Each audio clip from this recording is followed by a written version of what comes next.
into the Hi. ring.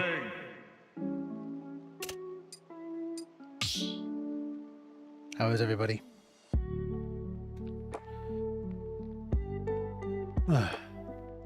Good to see y'all.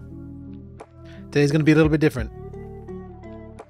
Today, I am changing some light. There we go. Today, I am, pardon me, not playing video games. Can you believe it? I'm busy. Like, I'm actually very busy. So I'm gonna let all y'all play video games, and I gotta study. So I think I might have talked about this on a previous stream. I'm working on getting AWS certified. Specifically, I'm trying to get certified for the cloud practitioner portion, which, like, if you don't know, there's several levels of AWS. Hey, Optimus.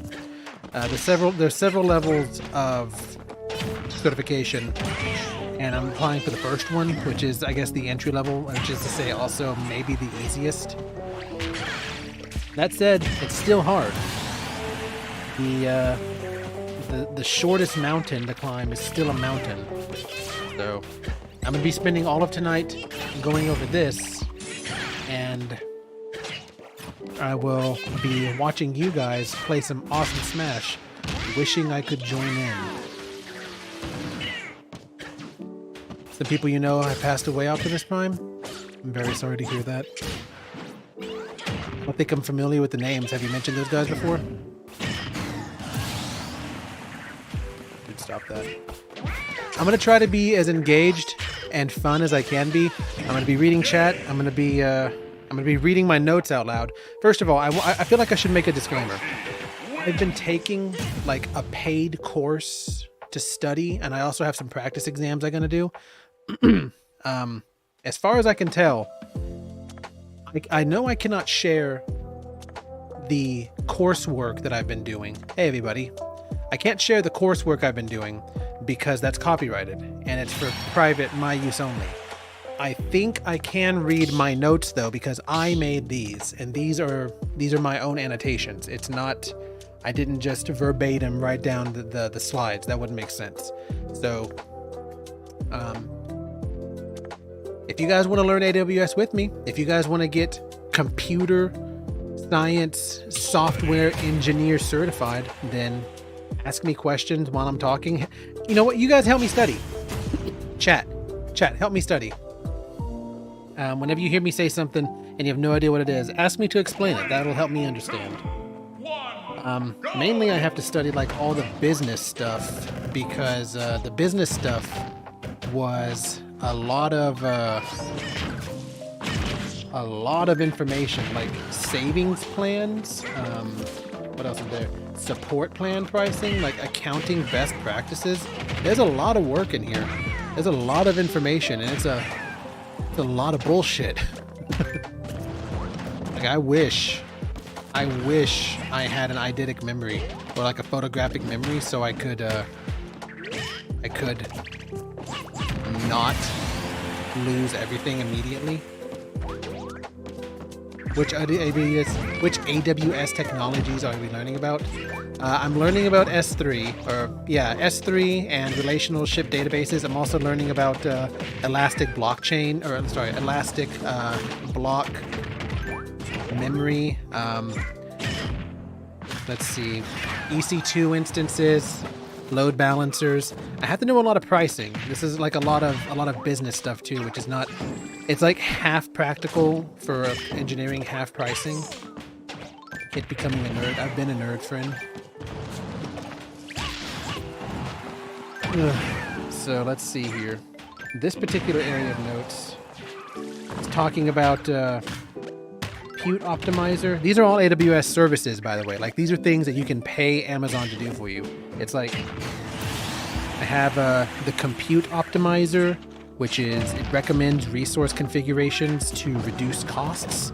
There's the pricing calculator, which helps you determine the cost of services on Amazon Web Services. the billing dashboard, high-level overview of your cost expenditures. There's also it also gives you a free tier dashboard. Wait, oh yeah, which by the way, trying to develop a game, maybe. Honestly, all the Amazon Web Service stuff is really, really cool. Like, I really enjoy the stuff that I'm learning about. I do not at all enjoy the premise underneath which I'm having to learn it. Like, if I was doing this on my own, I would be having a ball. Like the machine learning packages, the machine learning suite, the like infrastructure and platform as a service, the myriad of ways to deploy and distribute like the stuff you've been working on. Like, this is all really, really cool stuff. I'm just bitter because my job is making me do it. That's my sadness.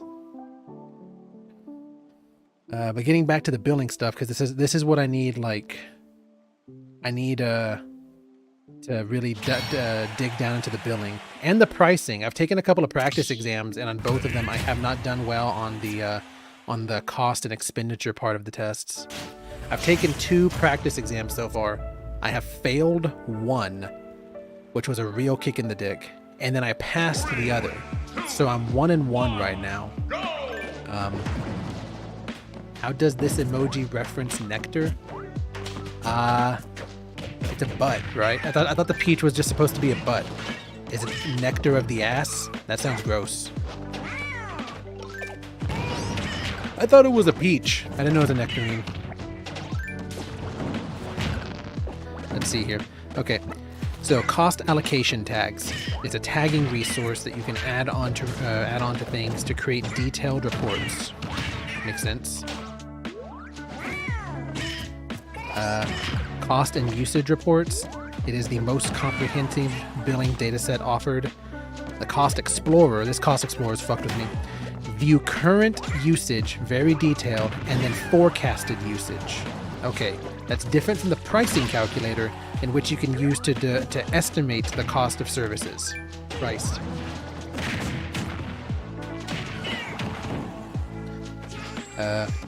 Billing alarms. They're only available in the US East 1 region, and you can track overall and per service billing. Set up alarms and stuff, notifications. And there's budgets, Amazon budgets, more advanced track usage costs, RI, and get alerts. I don't actually know what RI means. I should probably look that up.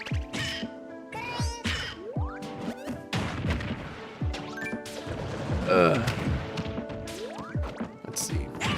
Savings plans. Easy ways to save based on long-term usage of AWS. Cost anomaly detection, that's pretty self-explanatory, detects unusual spending using machine learning and analyzing your habits and patterns. And there's service quotas. Service quotas was always a little weird. So get notified when you're close to a service quota threshold or limit. So that is to say that, like, whenever you sign up for EC2, you are put in a free tier. And for your EC2 instances, an EC2 instance is a infrastructure as a platform, which lets you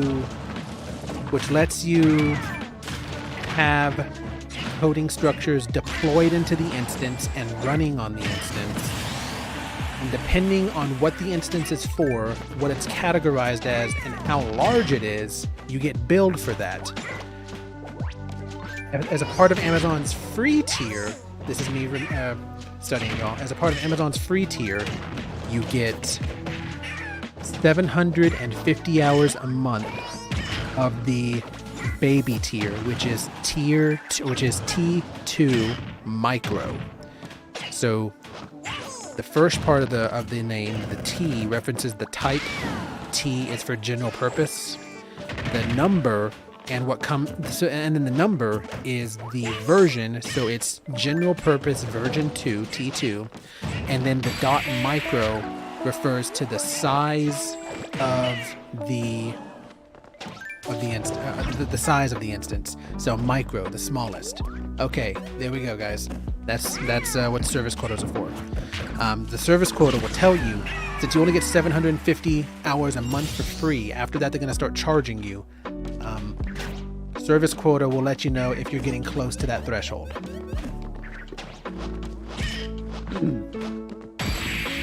You'll be able to play Smash on Sunday, gamer? Hell yeah! Looking forward to seeing you there, and happy spring break. I'm hyped for you. Okay, Cognito, identity for your web and mobile applications. AWS Security Token Service that allows you to create temporary, limited privileges and credentials to access AWS resources. Ooh. Okay, a lot of shit. I should work for a health, food, bulk foods, and candy store. This is all new. It's all new to me too. Have I had to touch these already with my job? No, friend. I have never even heard of these until until this course, which is kind of disappointing because it's all very cool stuff. It's cool. It's stuff that I would like to work with, especially if I was getting paid to work with it. But I don't have any actual hands-on experience with it. It's all just this course, and then a meeting every here and there where we maybe talk about it. Okay, let's learn about Trusted Advisor. So you can do this out of the box. It analyzes. I need to remember. Okay, you got to remember these 5 categories: Trusted Advisor, AWS Trusted Advisor, analyzes your AWS accounts and provides recommendations on cost optimization, performance, security, fault tolerance, and then service limits. Cost optimization, performance, fault tolerance. Damn. Okay, cost optimization, performance, security, fault tolerance, service limits. Cost optimization, security, fault tolerance.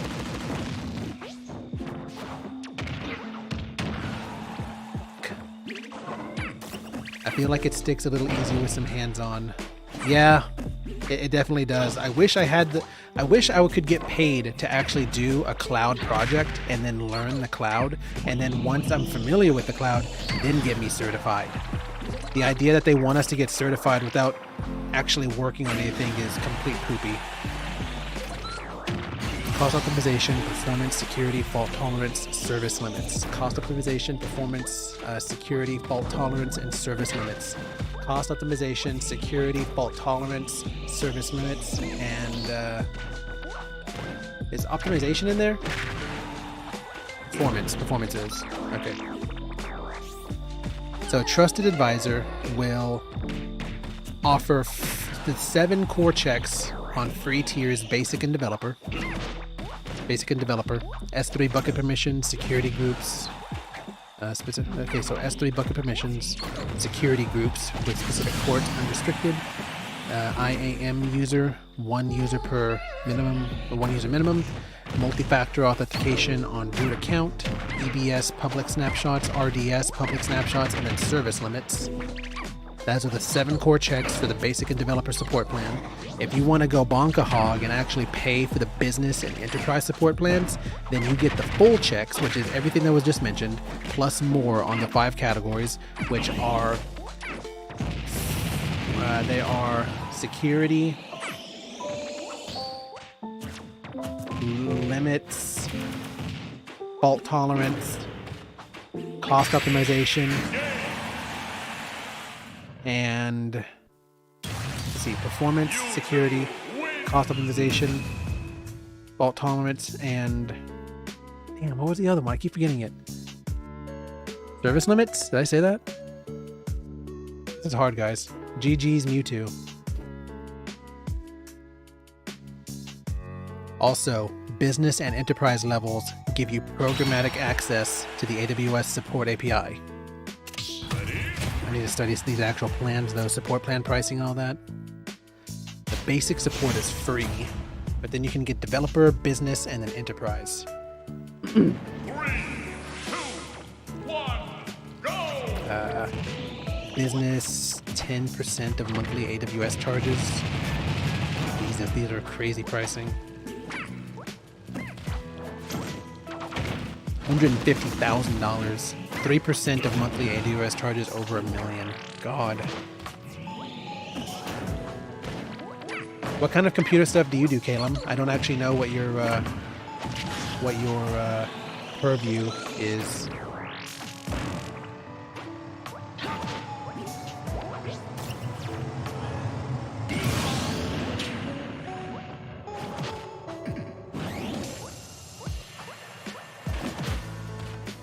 You do orders? Okay. Like logistics or like business fulfillment? Oh, nice. Got the thing. Oh. I can't pay attention. I gotta study. Like 4 more tests to take. Okay, I'm gonna finish reading these business stuff, and then I'm gonna try another practice exam. Okay, so the AWS Basic Support Plan, customer service communities. You get 24/7 access. So the basic one. You get 24/7 access to customer service, documentation, white papers, and support forums. AWS Trusted Advisor. You get access to the advisor, but it only gives you the 7 core checks. And guidance to provision your resource. Okay, AWS, the personal health dashboard. You get the personal health dashboard. Okay.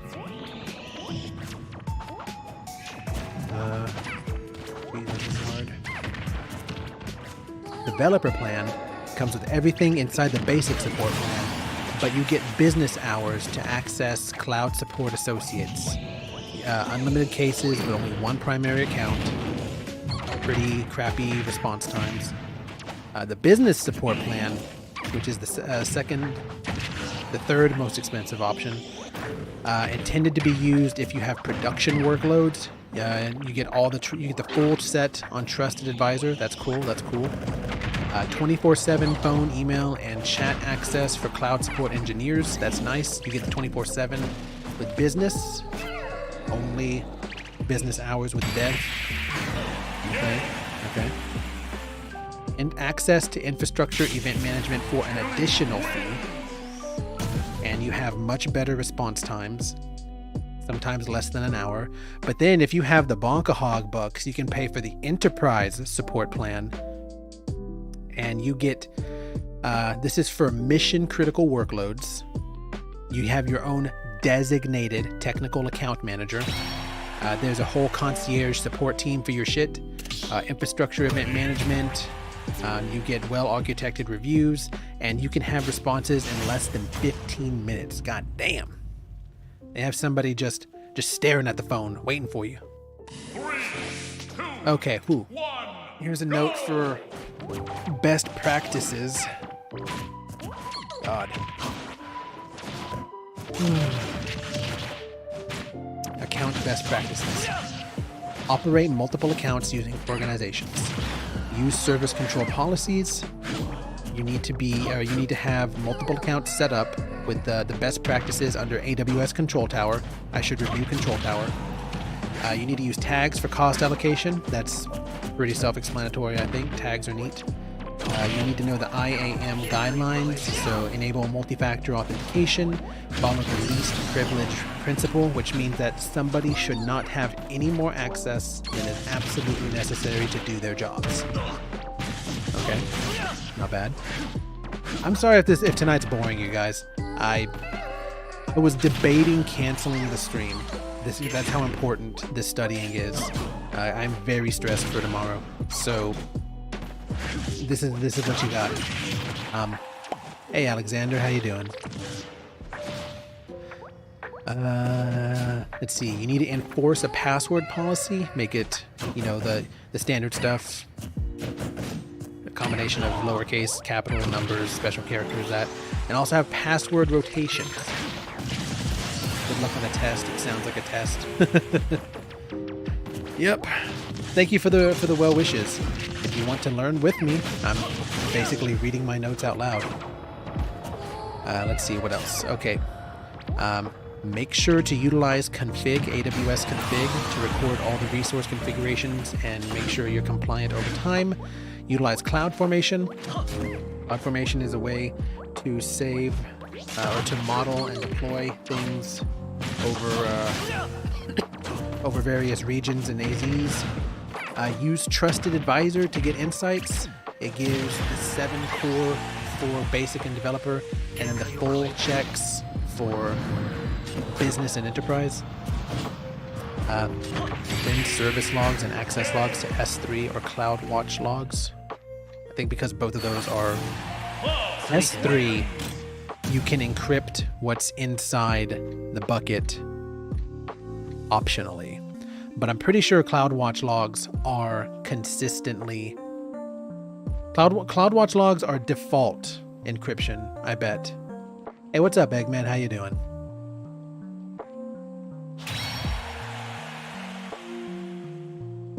Then use CloudTrail. CloudTrail is like an audit for API calls and actions happening on your account. If the account is compromised, change your password, delete and rotate all rotate all user passwords, change your keys, and contact support. And then allow users to create predefined stacks using AWS Service Catalog. Okay.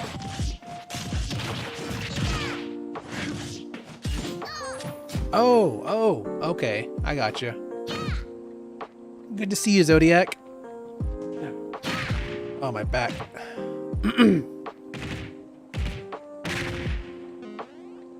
I know we have some bad internet going on. That's unfortunate. Oh well.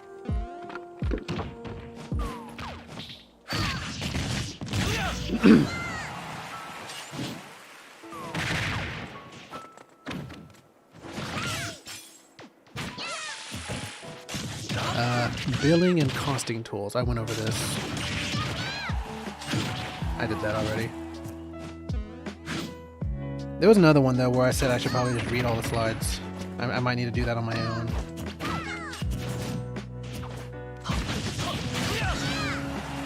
Where am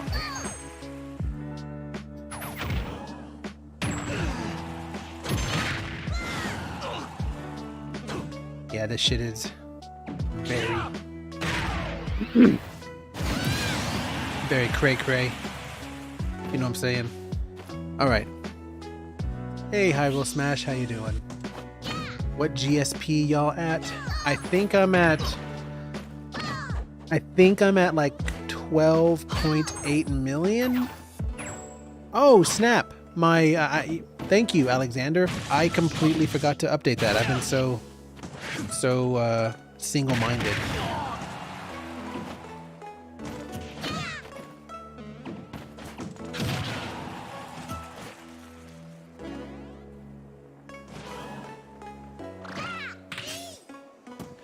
Yeah, I was dicking around on some Smash the other day, just passing some time, and I'm either at 12.8 or 12.7 million, I think. I'd have to double check. Let's see. AWS Organizations. Organizations is a global service. It is not region scoped. It allows you to manage multiple AWS accounts. The main account is the master account. You get consolidated billing, which allows aggregated usage across all the accounts. You can pull reserved EC2 instances. That's good. You can automate AWS account creation using an API. That's neat. And then you can also use service control policies to restrict account privileges. What subject is the test on? It is called the AWS or Amazon Web Services Cloud Practitioner. No, it is Amazon Web Services Certified Cloud Practitioner, AWS CCP. That's it. Essentially saying that I have a well-founded entry-level understanding of AWS Amazon Web Services. I do not know if my company is going to force me to get the next level. If they do, I'm going to riot. Let's see. So multi-account strategies, you should create accounts per department. That's a good thing to do. They should be based on regulatory restrictions, better resource isolation, and have separate per account service limits. Essentially just keep them Keep them smartly separated. Don't.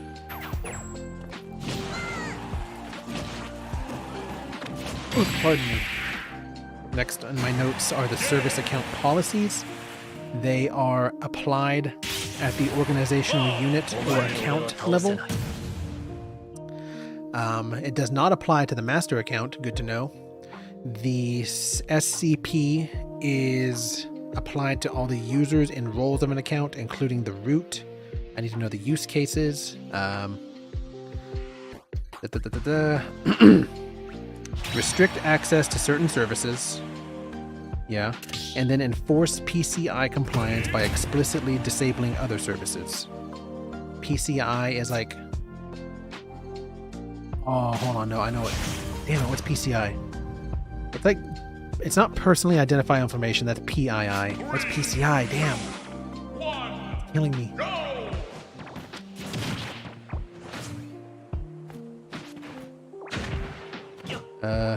Okay. I'll have to look up PCI later. I think it has something to do with like banking information, if I'm not mistaken.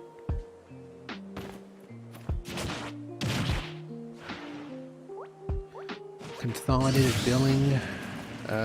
Combined usage. Combined usage.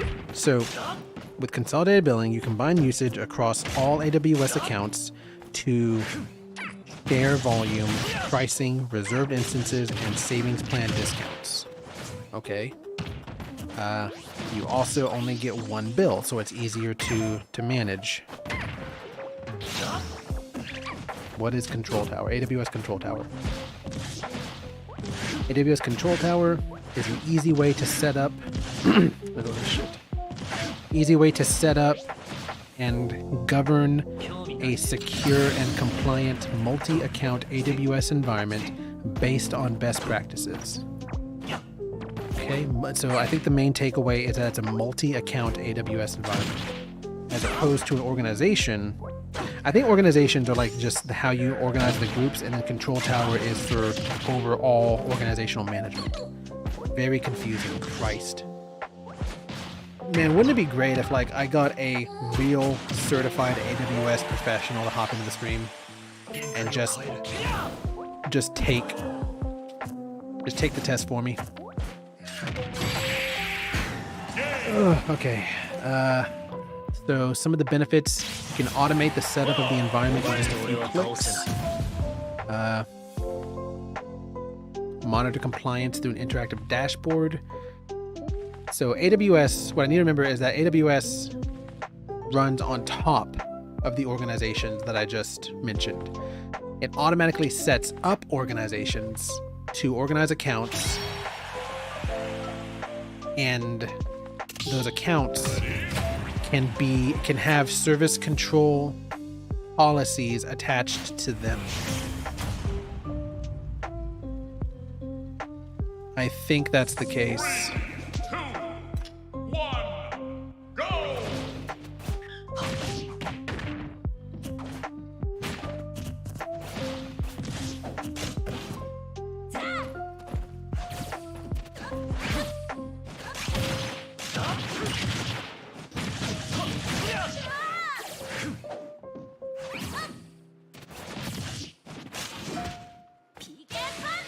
Why as soon as I join, every random on Smash joins in? You don't like that, Alexander? That's kind of the point. I guess Jackpot doesn't want to... Hello, Miles, Tails, Prower. I'll give you the only bit of Tails lore that I know, or I guess not lore, kind of a did you know. I didn't find out actually until like 5 years ago that his name is a pun. It's Miles. If you take out the tails, it's miles per hour, right? Which, if you say correctly, is miles per hour. Isn't that crazy? I thought that was cool.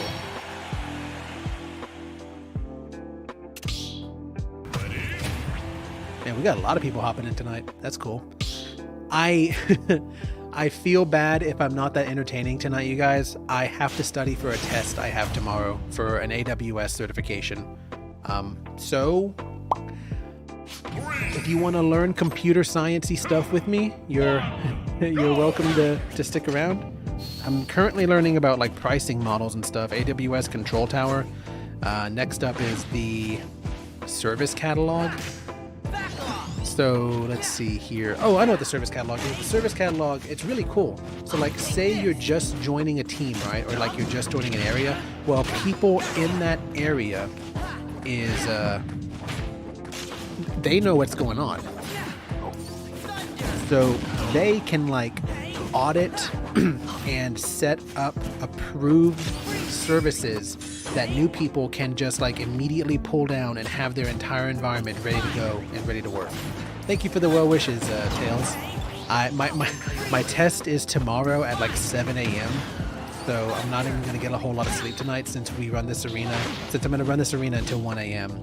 But it's also going to give me some good time to study. So, you know, it's a bit of a give and take. Let's see. Next, we can talk about some pricing. AWS has 4 pricing models. There's pay as you go, which makes sense. There's save when you reserve. So there are certain services inside AWS where you can like reserve memory or reserve computing power, and if you pay for an extended period of the reservation, then you get discounts. What time is it for me right now? It is 10:30 p.m. Let's see. So the ones that you can reserve for, you can have reserved instances for EC2. I think Dynamo also has reserved capacity or something. I have a list here. I was trying to memorize it. So there's Dynamo, there's EC2, there's Elasticache, there's Redshift, and then there's RDS. Each one of those things can have reserved resources, and you can save money if you reserve. Then there's pay less by using more. I think that's kind of like your electricity bill. So like if you use a certain amount of wattage in a month, it's like $5. But then if you use more wattage, like say you use 100 watts or something, and that's $5 a watt. This is gross oversimplification, by the way. Over 100 watts, since you're using more, you pay less. So now every watt is only $4. And then if you get like 300 watts, then they give you a big discount, and then like every watt is only $2 or something like that. I think that's what's going on. So that's the pay less by using more. I'll think of electricity bills. And then lastly, I think Amazon also has like a pay as we grow option, which means that whenever Amazon gets bigger, they pass along their like profits onto you or something for being an AWS customer. As you know, Amazon's trying to take over the world. They want to make sure that everybody uses their stuff.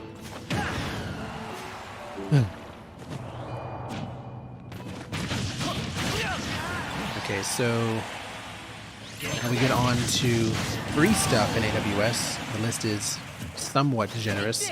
You can use the IAM, which is Identity Access Management. You can use VPCs, which is Virtual Private Clouds. You can use Consolidated Billing. I think that's a part of organizations. Then there's Elastic Beanstalk, CloudFormation, and Auto-Scaling Groups. Elastic Beanstalk is a platform as service that helps you deploy to web and mobile applications, I think. CloudFormation is like a model for you to define images and instances and have them deploy quickly and I think automatically. And then there's also auto-scaling groups, which helps you scale outwards or horizontally and vertically to react dynamically and improve agility. Ooh. Ooh. Somebody give me a gold star. I just kicked some ass. It is important, though, to remember that even though those services are free, the resources they create are not free. So, like, if CloudFormation spins up a whole bunch of EC2 instances, you still got to pay for those instances. The service itself is free, but what it makes is not, if that makes sense. So now moving on to pricing.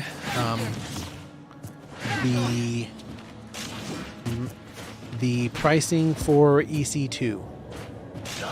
EC2, you only pay for what you use with a minimum of 60 seconds. So you pay per second on EC2 instances, but if you only use like 20 seconds or something, you're going to end up paying for the full minute anyway. The configuration matters, like the physical capacity, the memory of the instance, the size of the instance, the type, that kind of stuff. You can have an elastic load balancer attached, and I think that charges to, let's see, then the discount amounts. On-demand instance, a minimum of 60 seconds, pay per second. You can have reserved instances, up to 75% discount. 1 to 3 year commitment, damn. All upfront, partial, or no upfront, depending on how much you pay in advance. You could have more or less savings. Then there's spot instances. Use up to, there's like a 90% savings on spot instances. However, those are not reliable, and like you can get outbid for them. I think somebody can be like, hey, I want this capacity, and I'll pay more for it, and then they take it from you. Then you can have a dedicated host, which is on demand, but it takes, but you can also do like a reservation for 1 or 3 years.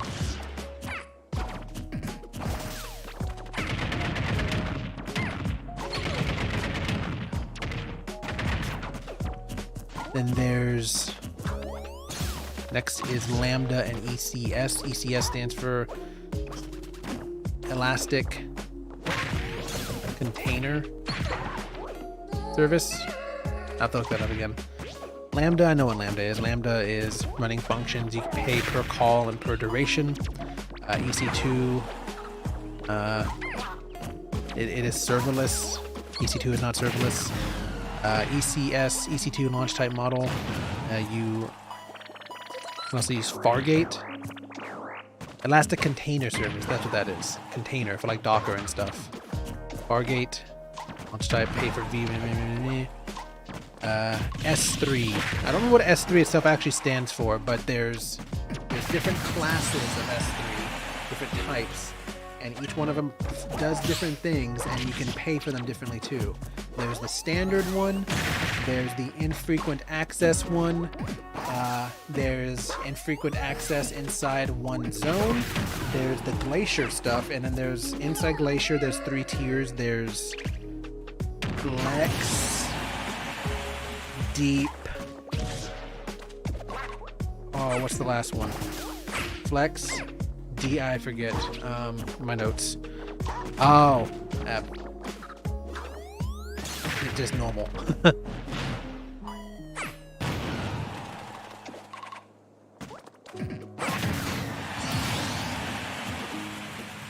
I mean, hey, as long as you don't care about GSP, then yeah, use Elite Smash or use matchmaking however you like. I wish I could stop caring about GSP, dude.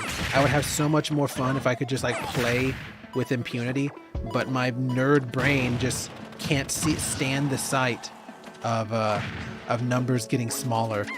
So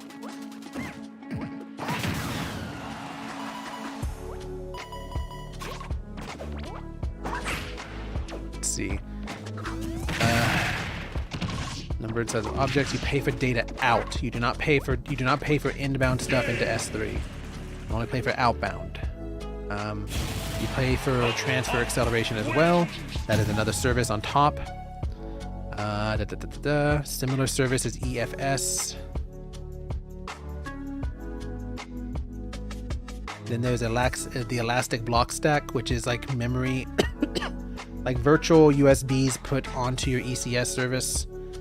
You pay in gigabytes per month. You can have snapshots. Data transfer, again, only outbound. Inbound, I don't think you ever pay for inbound. I think I had a question on one of my practice exams that was like, you're moving 500 gigabytes. How much do you pay? And it's like, as long as you don't move it out, you never pay for anything. 3, 2, 1, go!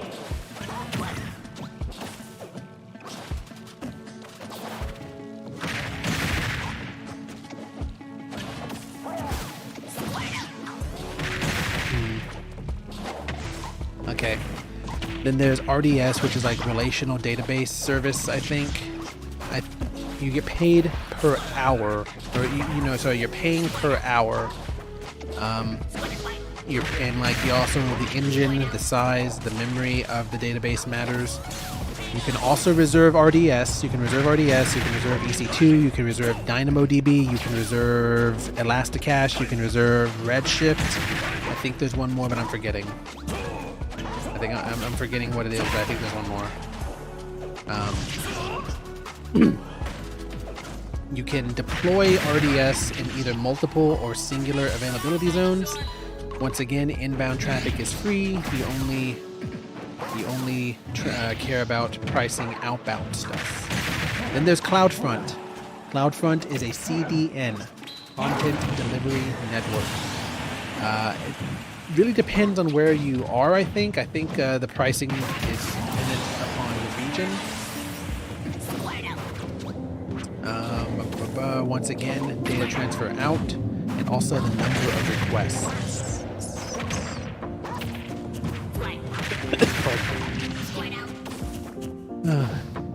Networking costs in AWS per gigabyte, depending on if you're between availability zones or between regions, or if you want to pay extra for private or over the dub network, that also matters. The discounts there are very confusing.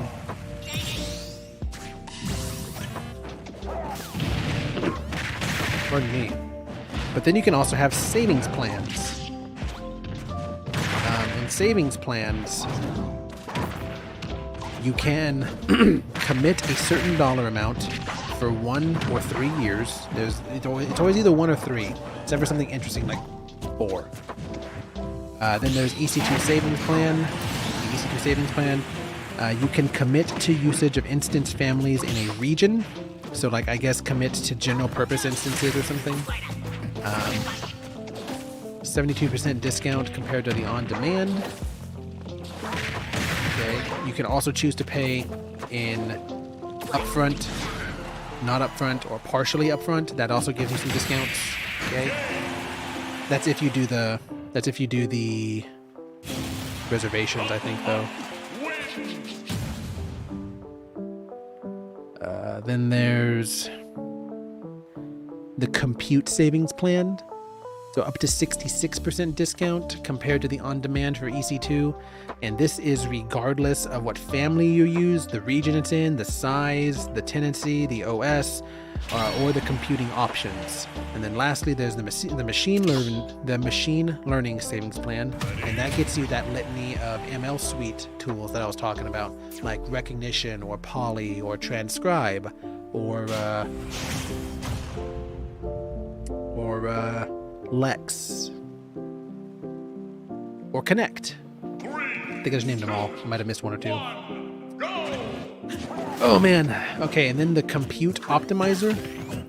It allows you to reduce costs and improve performance by recommending AWS resource optimizations. It uses machine learning to analyze resource configuration and their utilization CloudWatch metrics. Okay, it supports EC2 instances, auto-scaling groups, EBS volumes, elastic block storage volumes, and then Lambda functions. It can lower costs. I guess you can use it to lower costs. And you can also export the recommendations that Compute Optimizer makes to S3. Boom. Oh, God.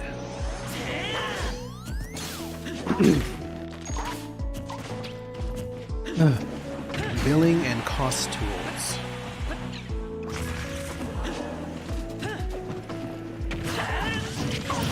quickly go over these. So,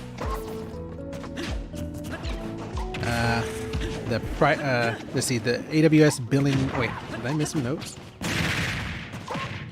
Yeah. Okay. So the pricing calculator. Estimate the cost for your solution architecture. Wow, that's fucking great. Then after that, there's the billing dashboard. Use the billing dashboard to, at a very high level, see... Hey, my wife's here. Hey, honey. What you doing?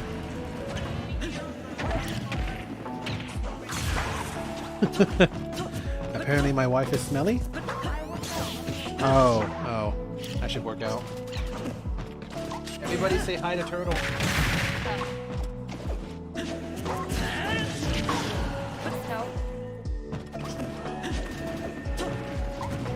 About to start on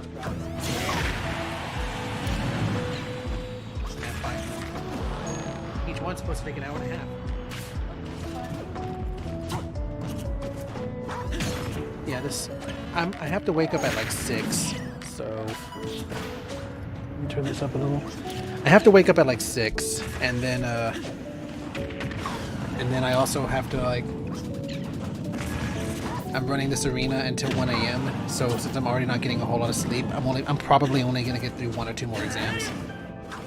But hi, chat. My wife's here. What's up? She doesn't care about Smash, but I think she just came to hang out. I don't have my glasses, so I definitely can only halfway read chat. I can read this one, it's just blurry. What's up? Oh, they didn't get much bigger. No, it's fine. I just don't want to put my glasses on. Everybody tell her she's beautiful. She's self-conscious. I don't care. I mean, I just got off the treadmill, so... I'm just not apologizing for my looks or smell currently. I'm not sorry. You are beautiful and you smell like flowers. I shouldn't. Okay. So the next thing that I was talking about with the cost allocation tags. Cost allocation tags are pretty self-explanatory and they're very useful. So cost allocation tags are you can tag resources. You can tag resources, and these tags will then be aggregated into a cost analysis where like every resource tagged with X will have its cost amalgamated into an X value, and this helps you get a high-level overview over what is costing and why. There are AWS generated tags, but the user can also specify tags. I think that's it. Words. It's hot up here. And then... I'm just sweaty from... Yeah. Let's see, next, there's cost and usage. Why is this guy report. being a hater? Huh? Have you told him not to be a hater? Or am I supposed to not acknowledge that? I think Hyrule Smash is just on the winning streak. I actually think they're very... I don't know whose side to take because I haven't been here long enough. I don't know who's in the wrong. Nobody is ever in the wrong. It is my... Oh, that was a sick, like, spike combo. So let's see here. Next is the cost and usage reports. The cost and usage report is like the deepest dive data set of expenditures that you can get for your account. Okay.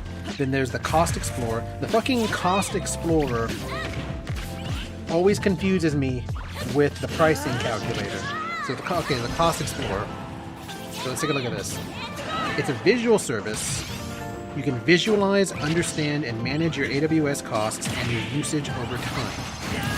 I think the difference is that price calculator is for up-and-coming things for you to estimate and forecast, but Cost Explorer is telling you what's costing you what that you're using right now. It also helps you choose a savings plan, I guess, based on like your usage. It like somehow knows what you're doing.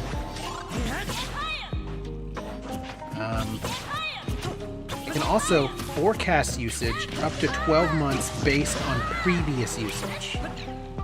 That's pretty good and common functionality. Then after that is the billing alarms inside CloudWatch. Billing data metrics are stored only in US East 1. It's very region locked, only one region on the planet. billing data for overall worldwide costs. It just tells you all the stuff.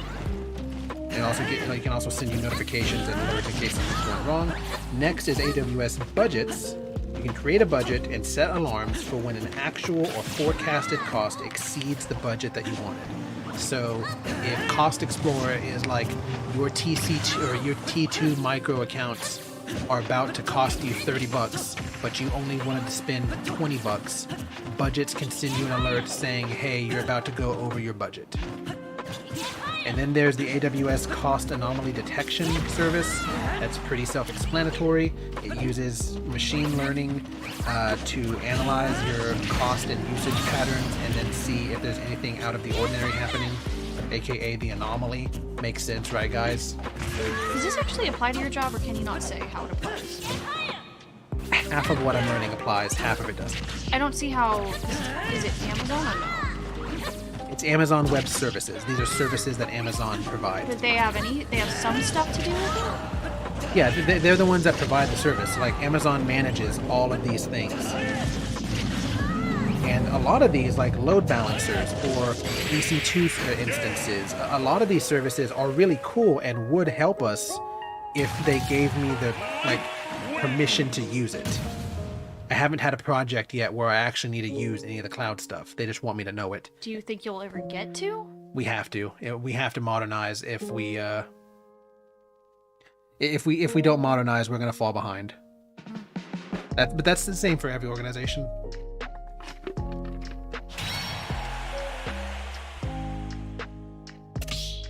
I Will Smash takes another game.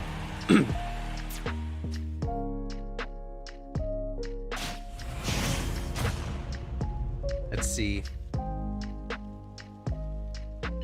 3, 2, 1. Miles, I appreciate the Tails, I appreciate the passion, but let's keep the toxicity down. If there's a problem with the character, it is the dev's fault, not the player's fault.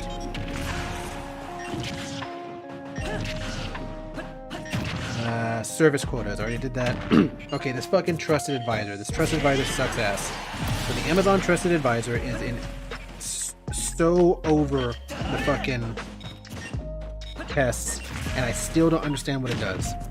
High level AWS account assessment. Okay. It provides recommendations in 5 categories: cost optimization, performance, security, fault tolerance, and service limits.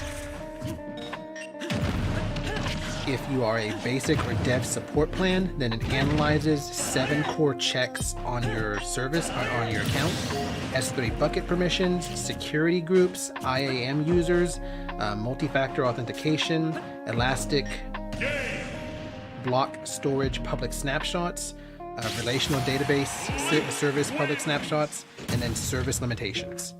If you pay the bonkahog bucks for business and enterprise shit, then it does all of that and more. You gain the ability to set CloudWatch alarms when reaching limits, and you can also, this is important, you also get programmatic access to AWS Support API. Ugh. Christ.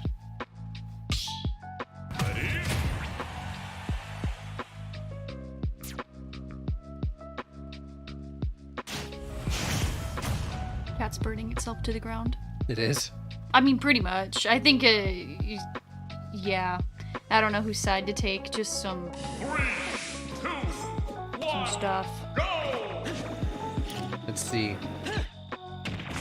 The well-architected framework, 6 pillars. I need to read through this again because this keeps coming up. Should you step in or not? What's happening? Your friend Tails is just telling everyone to shut the hell up. You're missing it, but it's going through on the stream. It's going through on there, it's not going through on there. Oop. I don't know when you should step in or if you should just let it burn. I really don't know. Well, I mean, like, a little bit of memeing here and there is within the spirit, but just being, Yeah, he just kind of needs to calm down. like, memeing is fine, and just, you know, online chats being, like, I grew up on Xbox Live.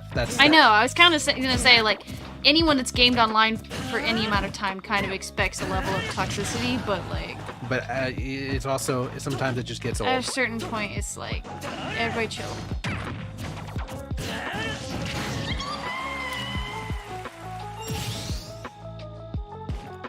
I'm happy to have you here, Tails, if you can still hear me. But let's just let's remember that fun comes first. I don't know. To me, it genuinely is just a game. So seriously. Everybody's fun, not just one person's. I don't know where my notes are anymore. The architecture. How many practice tests do you take? I have 6. It's like that's all you can take, or you can take them as many times as you want? You can take them as many times as you want, but I have 6 different tests. I don't think taking the same test over, because like, what is memorizing one test set of questions when there's no guarantee any of those questions will be on the actual You exam. should probably just ban him at this point. What's that worth, right? You should ban him. No, I'm serious. Why? Because he just swore at you personally. You should just ban him from Discord, probably. Here you go. Let's see. He just mad. Oh, you found it. Oop.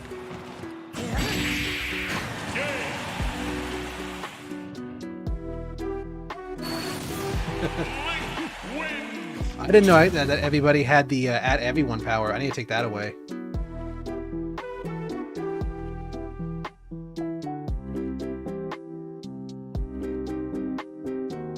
Did you get him out? 1 second. I gotta try and get rid of these messages before other people get brought in.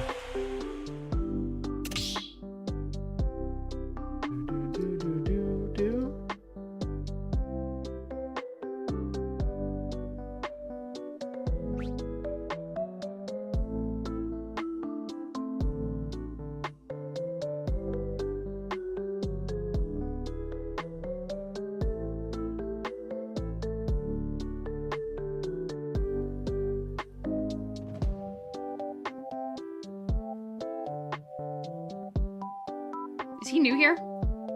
I think so, yeah. As far as I know, tonight was like the first night. LOL.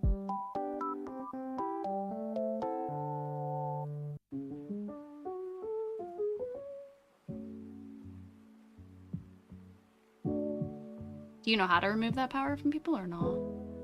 I have to do some research. I don't have time tonight. Fair.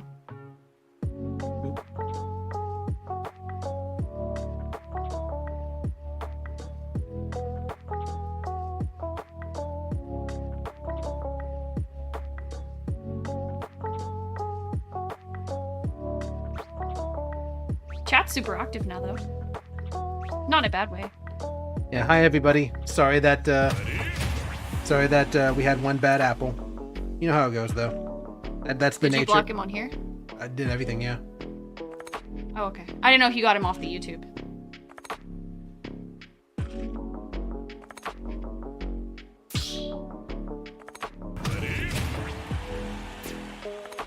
Okay, I gotta get back into this though. Okay. I need to read these well-architected frameworks. There's questions all around these, but there's just so much to remember, dude. Best practices. Introduction. So the best practices, it's about scalability. It's about disposable resources. It's about automation, loose coupling. Oh, hey. Hey, Hyrule Smash. Thank you for the sub, friend.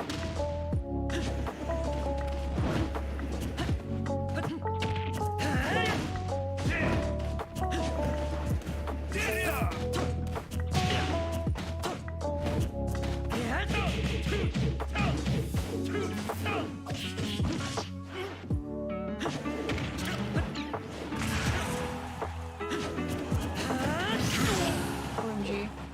You're missing all the tea. He DM'd someone. Really? DM'd, and I quote, that.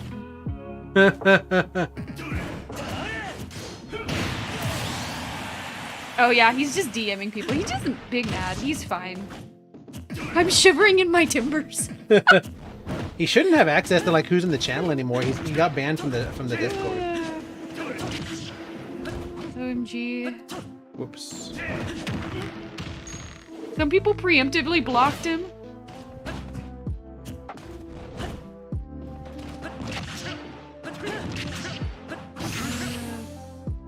We all came out of the hole we were in. Just for this guy. I think. Hold on. Let's see. So.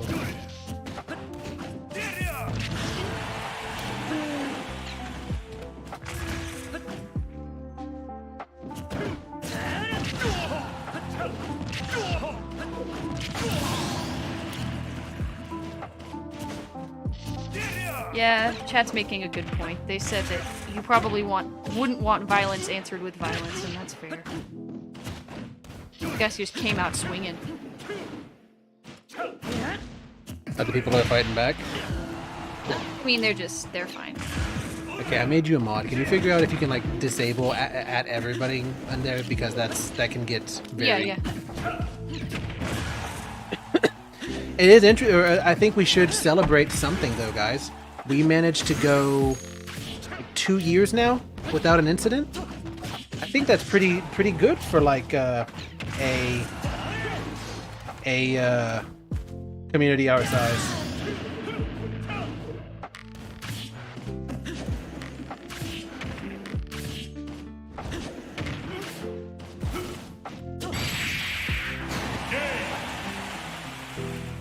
Do you have the roles tab open? No. Why? Where is that? That's how you do it. I can't do that right now. Oh. Can I do it from my phone? Boop. I'm looking.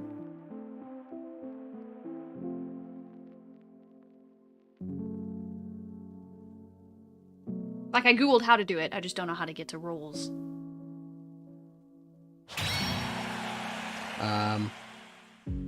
Here? Settings. Okay, I gotta get back to this. So, operational excellence.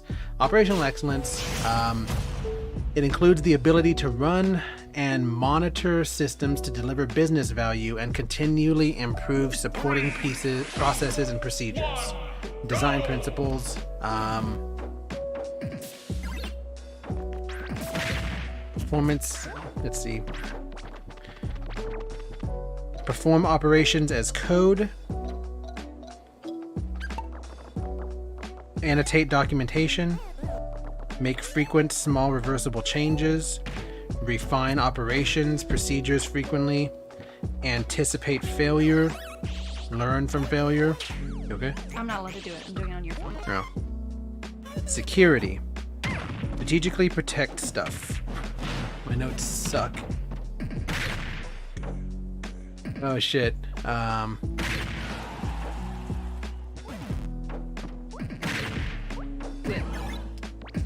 Include the ability to protect information, systems, and assets while delivering business value through risk assessments and mitigation strategies. Reliability. Recover from bad stuff. Wire resources to meet demand, and then mitigate disruptions. And then there's performance efficiency.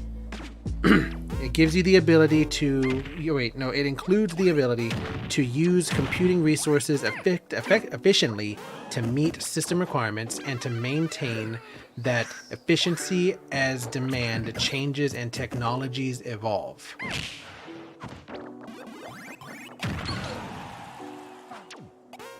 Okay.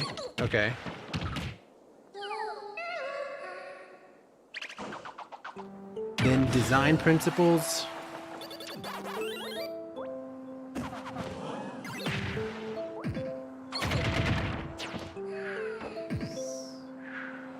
So design principles for you. I don't know what this word means. Democratize advancing technologies. Go global. Let's see. Performance efficiency. Includes the ability to use computing resources efficiently to meet system requirements and to maintain that efficiency as demand changes and technologies evolve. Okay. So like essentially rise to meet the occasion. I think that's part of like scalability and elasticity, or agility in that case. Serverlessness. Okay. And then the next one would be cost optimization. Include the ability to run systems to deliver business value at the lowest price point possible. Okay, that makes sense. Consumption mode, stop spending money. Next would be sustainability. Let's see. I could have someone test it, but if I try to test it, if I'm an admin, it doesn't matter. We'll just assume it works. Okay. You might personally.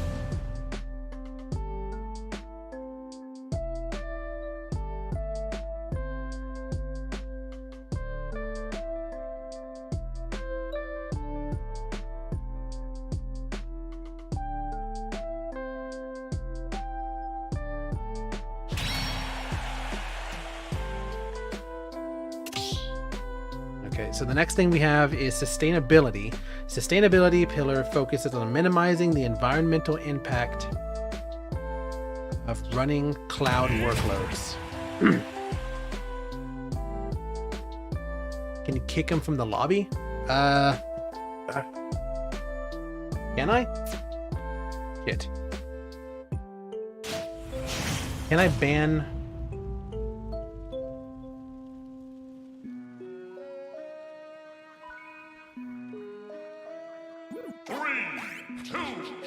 One second.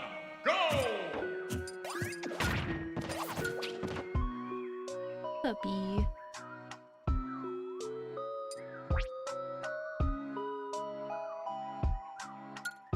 I think I'm gonna do it mid-match, so you guys have to watch this for a bit.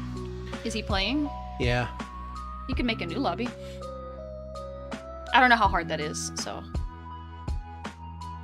Sounds to study. Yeah, studying's not fun, friend. You can do it mid-match, really? I'm not getting like the options here.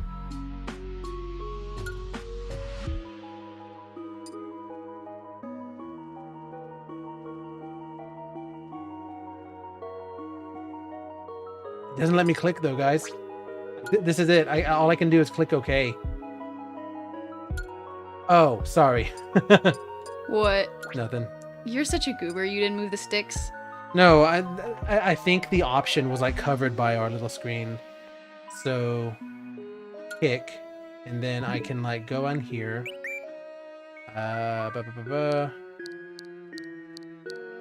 Profile, or the recent players.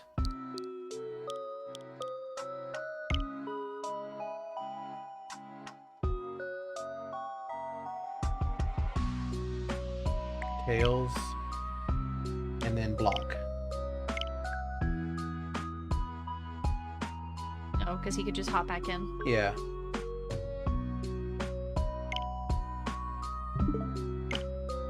There we go.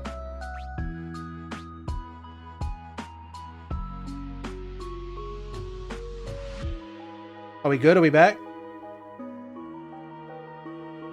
I think we're good. All right. Whew. Okay, so now I can get back to studying for realsies. The only studying I've been doing is learning into Python. What about you? I am I'm studying AWS, which is like a whole bunch of cloud computing stuff, and is honestly the worst. 4-player free-for-all. If Turtle can figure out how to change it, then you're welcome to, but I gotta get back to this. I gotta get at least 2 more tests in. Let's take the second test. Y'all, if I touch it, I'm probably going to close the arena on absolute accident. All right. We're going to begin our second test. I need to pass this one. Begin. As you mean. Yeah. Okay. Which AWS service can be used to provision resources to run big data workloads on Hadoop clusters? Hadoop is the EMR. that big D or McGird. Which AWS service would you use to send alerts when the cost for your AWS account exceed your budgeted amount? Budgets. Which AWS Route 53 routing policy would you use to improve the performance for your customers by routing the requests to the AWS endpoint to provide the fastest experience? That would be latency routing. Which of the following use cases is not supported by Amazon Recognition? Okay, it definitely identifies people. I think it can label things. I don't think it resizes things, but it can detect text as well. Recognition is like how you analyze photos and shit. It does not resize photos. A customer has... Wait a second, no. Can recognition do photos? Because I think detecting text is something else.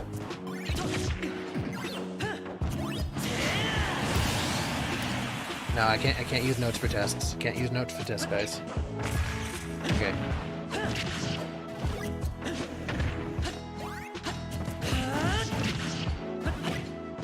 Then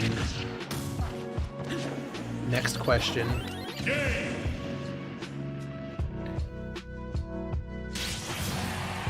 Customer has created a virtual private cloud and a subnet within AWS Cloud. Which of the following statements is correct? A VPC spans all of the availability zones. That is not correct.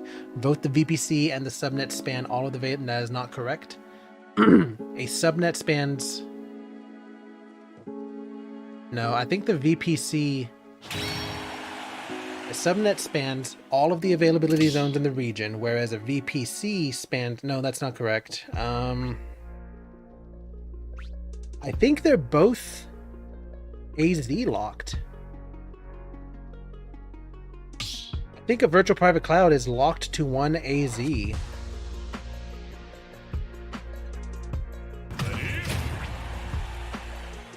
Or was it the other way around?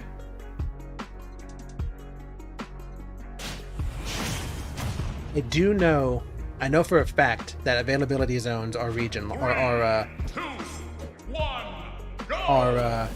AZ locked.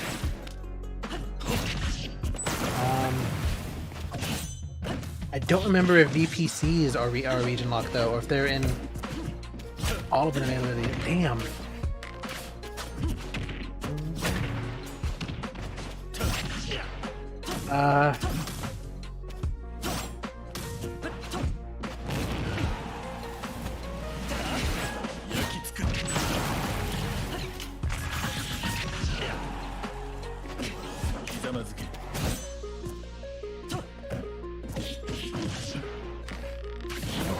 I'm gonna go with my gut. I'm gonna say that both the VPC and the subnet span only one AZ in the region. And then I'm gonna check it. But I'm not gonna change my answer. This is how you do learning.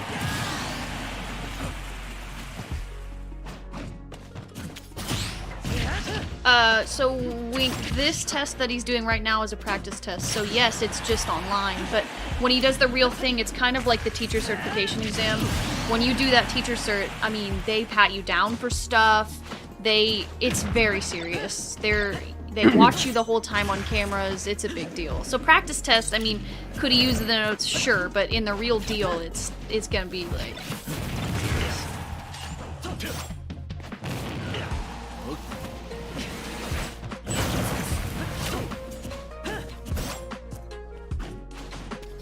My notes do not answer me one way or the other. I will not know this until I finish the exam. That's fine. Yeah, he's going in for the cert. It's like, I mean, yeah, online, I would assume you have your notes in front of you, but for that, people watch him take the test. As per the AWS shared responsibility model, which of the following is a responsibility of the customer from a security compliance point of view? Let's see. Patching and fixing flaws is AWS's problem. Managing patches of the guest operating system. Guest operation is a part of the customer's responsibility, so I'll leave it on that. Configuration management for AWS global infrastructure, that is on AWS. AZ infrastructure management, we don't get to touch AZs, so I'm confident on my answer. Which of the following AWS services comes under the software as a service computing type? Recognition is software as a service. Elastic load balancing, I want to say, is infrastructure. EC2 is infrastructure, and then Beanstalk is platform as a service. An organization has a complex IT architecture involving a lot of system dependencies, and it wants to track the history of changes to each resource. Which AWS service will help? Okay, it's either AWS config or AWS Cloud Trail. An organization has a complex IT infrastructure involving a lot of system dependencies, and it wants to track the history of changes to each resource. System dependency sounds like configuration. Link wins.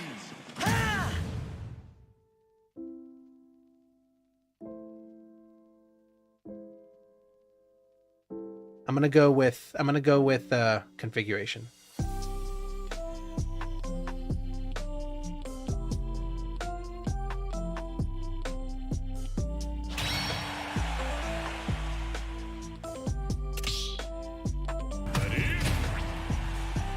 Can I do this while they're playing? What are you doing? He told me what to do. He says, go to the orange arena highlight. Oh yeah, as long as everybody in the arena is okay with some free-for-all, that's fine with me. 3, 2, A retail company has multiple AWS accounts for each of its departments. Oh, listen. Okay. Which of the following AWS services can be used to... Okay, hold on. A retail company has multiple AWS accounts for each of its departments. Makes sense. Which of the following services can be used to set up consolidated billing and single payment method? I'm pretty sure that's organizations.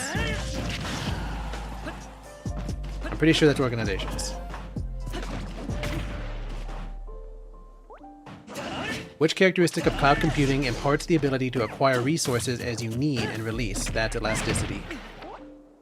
A data analytics company has some data stored in S3 and wants to do SQL-based analytics on this account. That's, fuck me. It's either Athena or Aurora. I think it's Athena. Which AWS service publishes up-to-the-minute information on the general status and availability of all services in the regions? That is the health dashboard.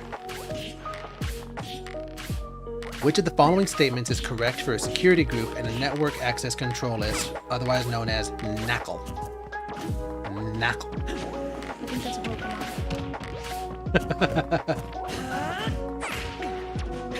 I'm pretty confident it is.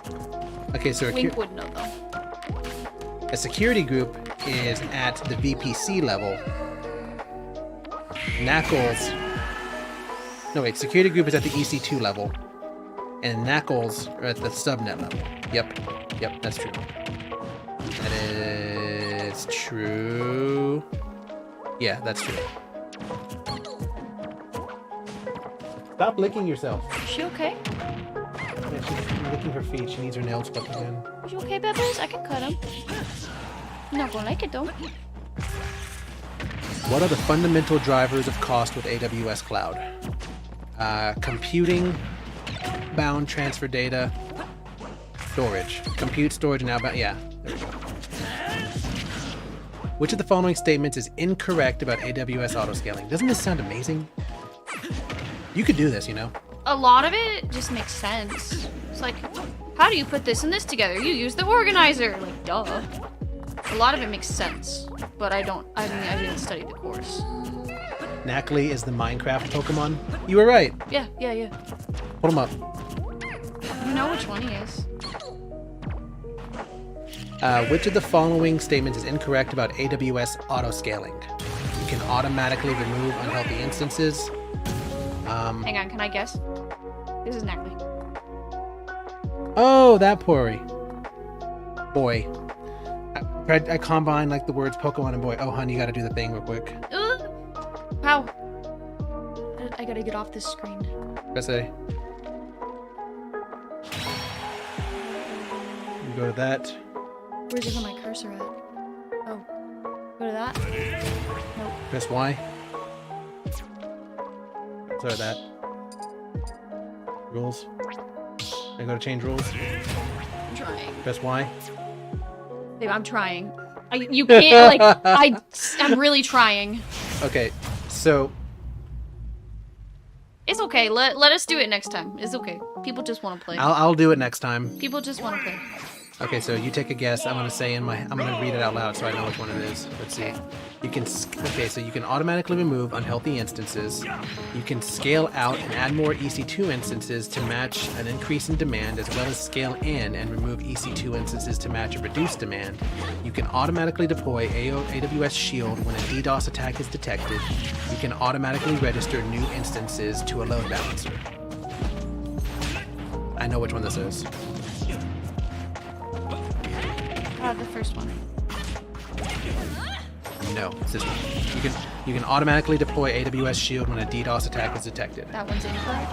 That is incorrect. That is a function of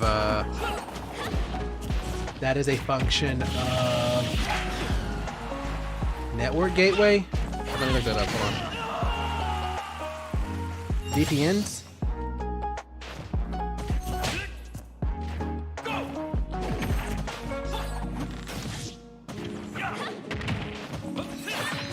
It's combined with WAF. I know that, but I don't remember what for actually. I know it's not this though. I know auto scaling groups or something else.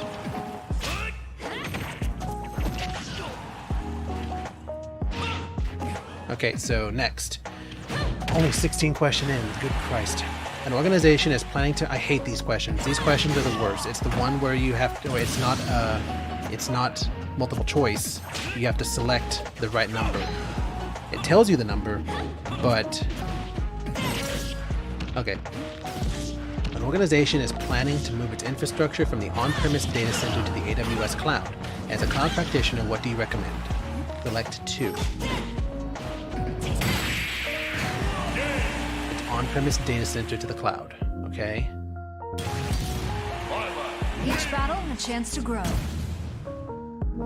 Can I guess? Which options would you recommend so that the organization can identify the right AWS services to build solutions? I think I know it. I'm gonna guess the 2 cloud ones. So this one and this one? Yeah. You're close. I'm pretty sure it's this one and this one. Which of the following AWS services are part of the AWS Foundation services for the reliability pillar of the well-architected fuck me?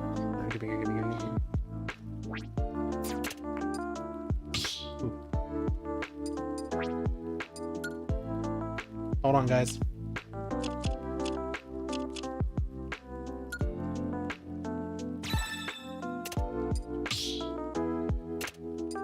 There you go. No way you're handing me this. Just put it down. They're turning into AWS salesmen. That's what the cloud practitioner one is for, dude. It's like not only half of it is applicable to my job as a developer. The other half is just like price estimation, service control, best practices and shit.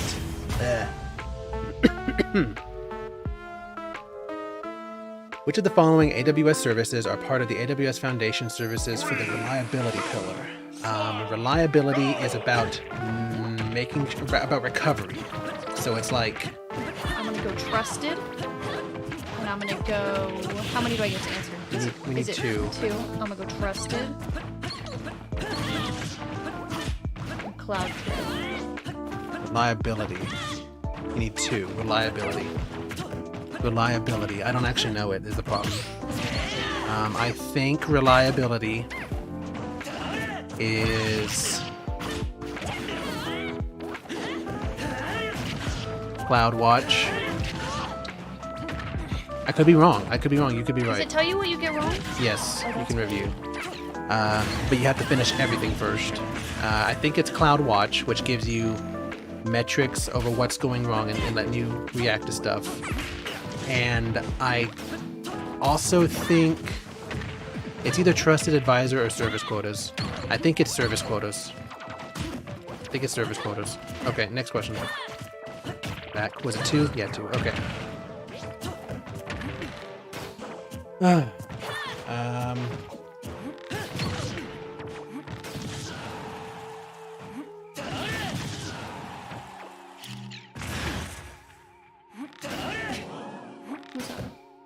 checking something. Sorry. Okay. Which AWS service enables users to find, buy, and immediately start using software solutions in their AWS environment? This one's pretty easy.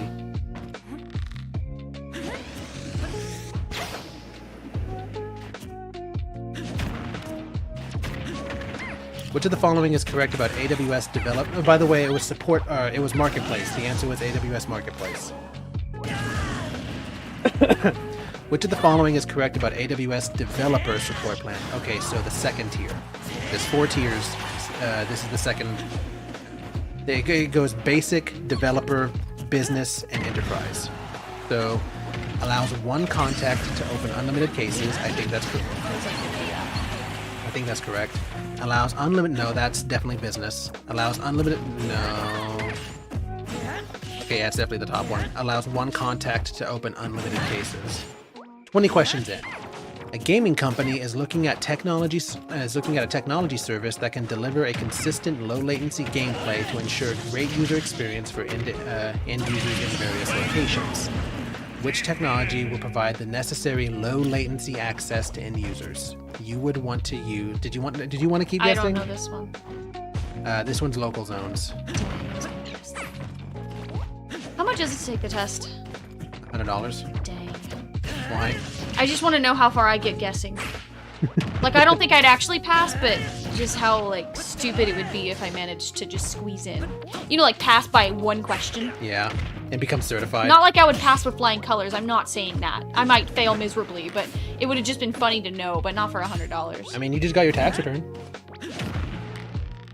I'm not gonna spend it on a test just to fail. You would become immediately as marketable as I am if you get this. I don't understand how, because I don't understand how any of this applies to anything else. I don't either. It's just having the certificate. Yes, it's like a college degree. All they want is for you to have the piece of paper. It doesn't actually make a difference. Which AWS support plan provides access to a designated technical account manager? That one's, if you want someone to wait on you and wipe your ass, you have to be an enterprise. Oh. Business, you get a pool of account managers. The company would hire me and be like, so what did you learn taking AWS, the course? And I'd be like, there was a course. Which of the following statements are correct about the AWS account root user? There's 2 of them. It is highly recommended to enable MFA, multi-factor authentication, for the root user. You should do that for all your users. Root user access credentials are the email address and password. Wait, is that true? That might be true. Root account. 2. Yeah. Root account gets unrestricted permissions when the account is created, but these can be restricted. That is not true. Root account is always everything. Root account user password cannot be changed once it is set. I think it can be, because what if you lose the account? That's not true. Root user credentials should only be shared with managers. You should never share it. You should never share it. I'm pretty sure it's this one. I'm pretty sure it's this one.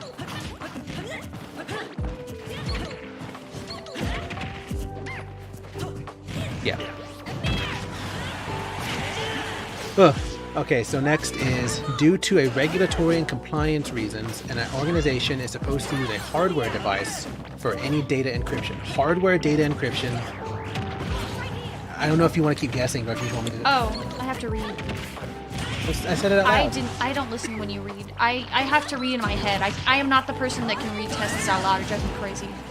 What really sucks is I'm the kind of person that needs to read tests out loud. Yeah, I couldn't do that. And I don't think you're not allowed to do. They would absolutely kick you out of there. I'm gonna show fuck tomorrow. I can't take any test if there's any noise at all whatsoever. I have to read the question out loud to myself. Okay. I think I know this one. Hang on.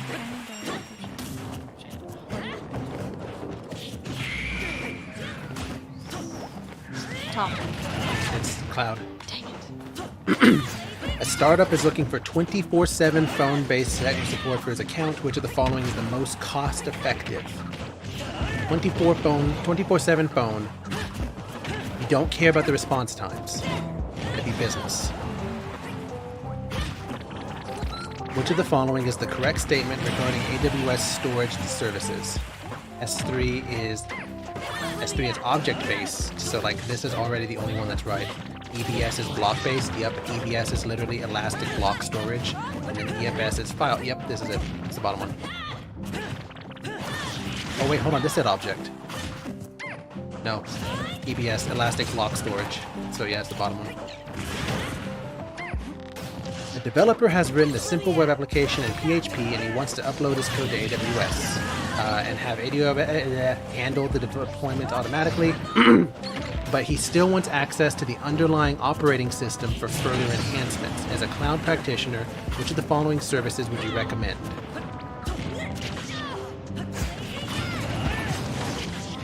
I don't know what this. I'm gonna go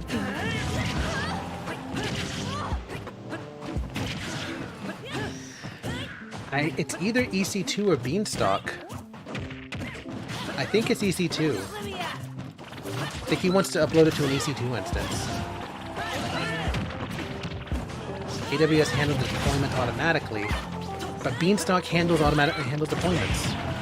Mine was just a gut reaction. I wouldn't go with I don't even know which one you picked. B. Oh, the Beanstalk. No, it just sounded right. My gut said that one. Because this specifically says automatic, I think it's Beanstalk. Which tool will help you review your workloads against the current AWS best practices for cost optimization, security, and performance improvement, then obtain advice to architect them better? That's Trusted advisor. I think it is Trusted Advisor. Or Cost Explorer, because you do cost optimization. You want it to give you advice. That sounds like advisor. Cost Explorer doesn't let you review your workloads for best practices, though. Advisor. Cost optimization, security, and performance are pillars of they're this. It's this. Okay. Which of the following AWS services are always free to use? Always free to use. IAM is always free. Auto scaling is free. You pay for EC2 instances. You pay for S3 buckets. And you also pay for Dynamo. Okay. We're not even halfway done. How long have we been doing this? Not that long.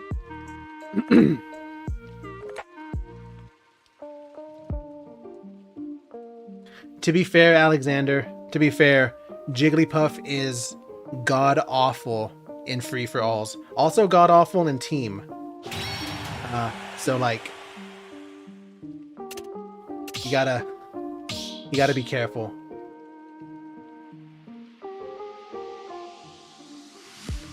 An e-commerce company wants to assess its applications deployed.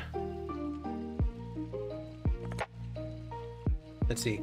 An e-commerce company wants to assess its applications deployed on EC2 instances for vulnerabilities and deviations from AWS best practices.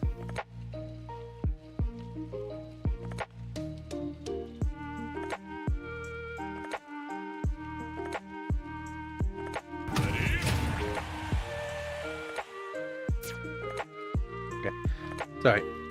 An e-commerce company wants to assess its applications deployed in EC2 for instance for vulnerabilities and deviations from best practices. What can you do? Secrets Manager does not do that. Inspector, EC2 might do that. Trusted Advisor, I don't think it does that. And Cloud is for encryption. I think it's Inspector.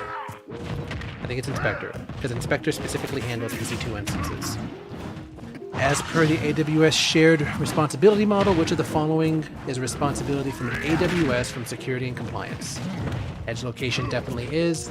Identity is on the customer. Customer data is, of course, on the customer. And then server side.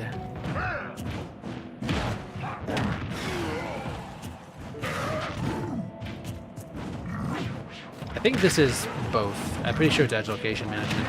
Because, you know, I don't get to control edge locations. That's like a physical aspect of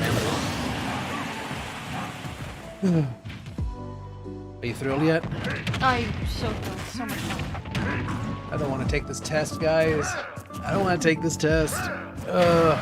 God. An IT company wants to run a log backup process every Monday at 2 a.m. The usual runtime of the process is 5 minutes. Okay. Which services would you recommend to build a serverless solution for this use case? Lambda is good because it's serverless and it runs on it's an execution based.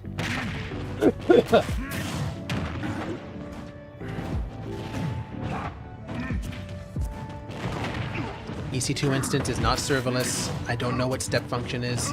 Systems manager is for like handling a bunch of EC2 instances. I don't see how CloudWatch factors into this, but it's the only one that like I can't eliminate.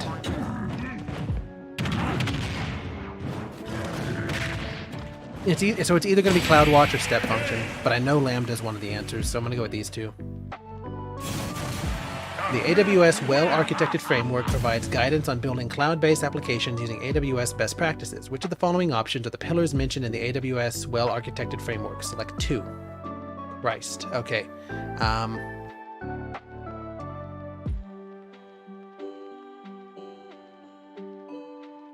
Reliability. And I think cost optimization. I'm gonna look that one up. I have that one.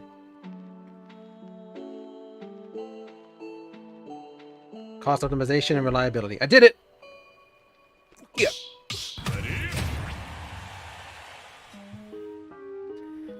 Which of the following statements are true about AWS Lambda? Lambda, okay. You pay for the compute time. That's true. It's based on computation. It's based on runs and duration. AWS Lambda provides access to the underlying operating systems. I don't think so. There is no underlying operating. It's serverless. Allows you to orchestrate and manage Docker containers. That is not Lambda. Allows you to install databases. That is not true. Lambda lets you run code without provisioning or managing servers. That is true. Pretty sure these are two, yeah. A company is fucking me in the using a message broker service on its on-premise application and wants to move this message functionality to the AWS cloud. Which of the following services is the right choice to move the existing functionality easy? SQS is Kafka. MQ is that can do this. But MQ there should be better services. Kinesis Data Stream. This is for like big data stuff. It has to be MQ. It has to be. Yeah, it has to be. Multinational company wants to migrate its IT infrastructure to AWS Cloud and is looking for a concierge support team as well as a response time of around an hour in case the systems go down. That is business, because business time is an hour or less. If you wanted to go bonka-hog, enterprise is like 15 minutes or less. Okay, so we're going business.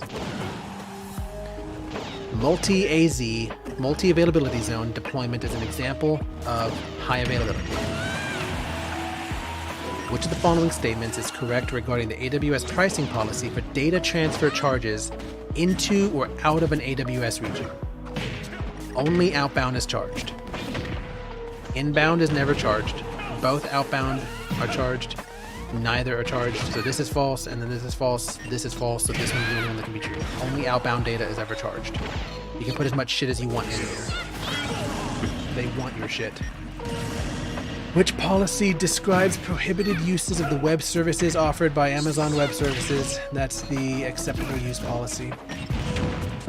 According to the AWS shared responsibility model, which of the following are responsibilities of the customer for Amazon RDS? Customer. Okay. Manage the underlying software. No, you don't ever touch hardware. Applying patches to the underlying OS. The underlying is what gets me. Applying patches to the RDS database. Database encryption. Is that how you think? They're gonna ask you to leave if you do that. There's gonna be in there. I really hope I'm the only person in there. It doesn't matter. You still can't be talking. I can't just go. No, they would probably kick you out. I'm serious. God, why are they so strict?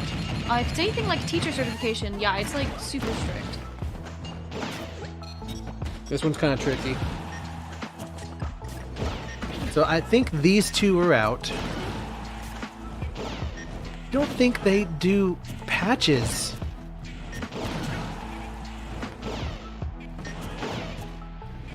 do this one. You know what? I bet it is that one because those are optional choices to encrypt the stuff that you store in a database. It's not inherently encrypted. The only things that are stored that are inherently encrypted are the logs, as far as I can remember. Which of the following AWS services is essential for implementing security of resources in AWS Cloud?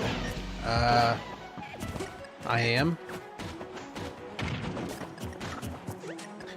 Which service can be used to store, manage, and deploy Docker container images? Not Lambda, not EC2, not the registry, but the container service can. Also, Yeah? if this is anything like a teacher certification, you won't find out for like a week. I should find out the day of. Really? Yeah. Huh.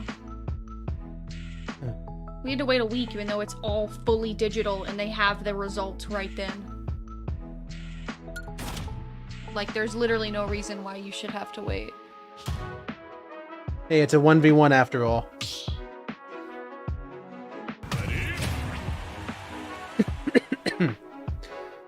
I want to say it's this one. It's either this or ECR. I don't think... I'm going to look this up. I'm not going to change my... hold on, before I do. Which service can be used to store, manage, and deploy... I think it's ECS. ECR might get me on this one because those are so close to each other.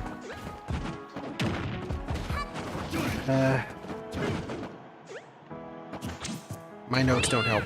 I'll just have to read the notes later. Okay, a company's flagship application runs on a fleet of Amazon EC2 instances. As per the new policies, the system administrations are looking for the best way to provide secure shell access, so they're trying to... Okay, I know what this is. It's the systems manager. This is, yeah. Which of the following AWS services can be used to prevent DDoS attacks? Shield, there's 3 of them. So Shield, WAF,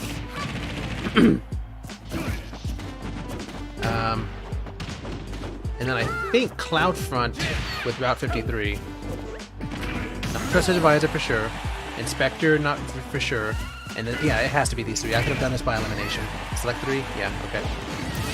Which of the following AWS services allows a database to have a flexible schema and supports document data models? Which one is it, honey? Hang on.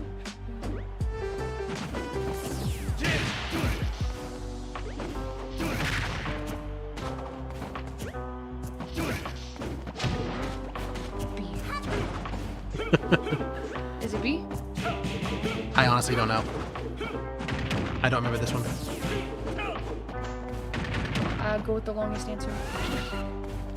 Which of the services allows a database to have a flexible schema? Isn't an RDS a database? They're all databases. Go with C.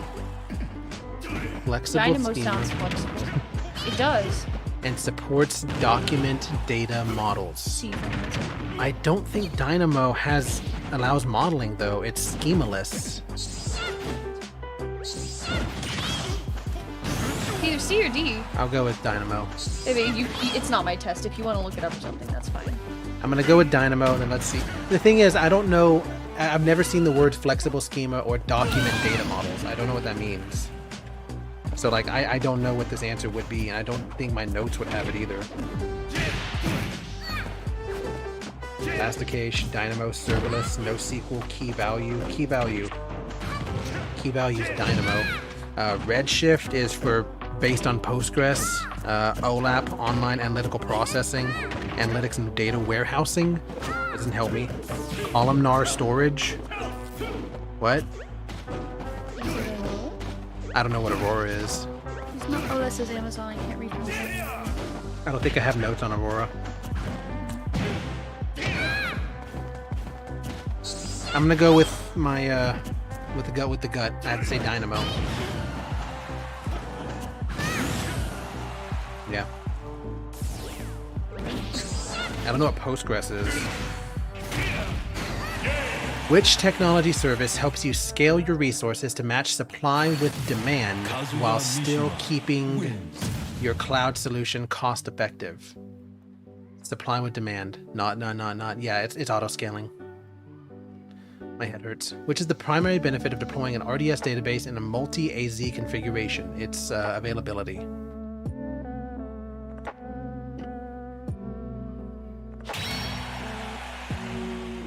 Yeah. Access key ID and secret key access key are tied to which of the following AWS identity and access management entities? I think user. I think it's user. A photo sharing web application wants to store thumbnails of user photos on S3. The thumbnails are rarely used, but they need to be immediately accessible from web applications.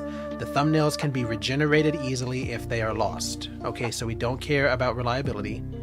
And they are rarely used.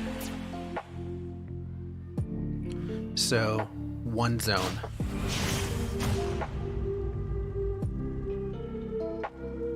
Does anybody care about this, by the way? I hope I haven't been boring y'all to tears.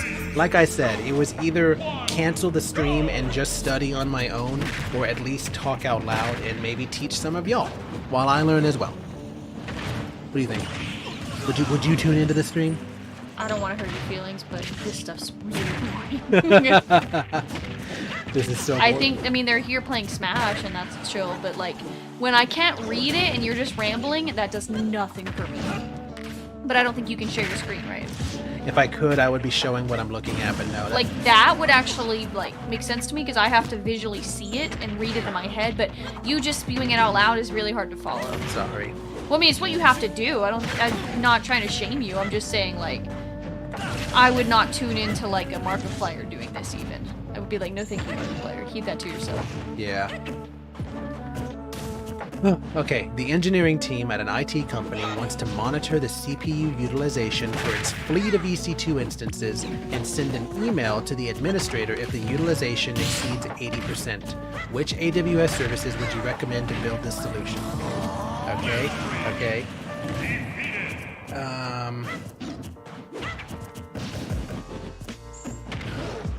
I think SNS and CloudWatch.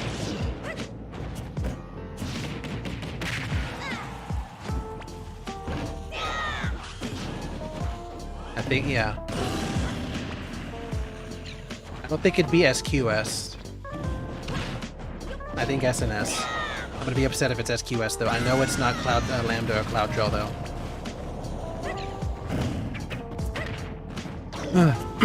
What are the different gateway types supported by AWS storage gateway services?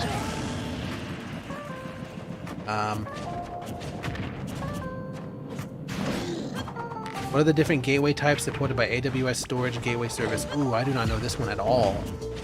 File and block makes sense. File and block.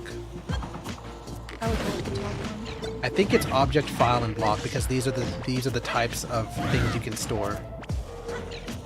I have to go with that. It was just weird that 3 of them used tape. It could have been to throw you off. It just doesn't make sense that 3 of them would do it. But you know this stuff. I don't know the stuff. If you think it's object, go with object.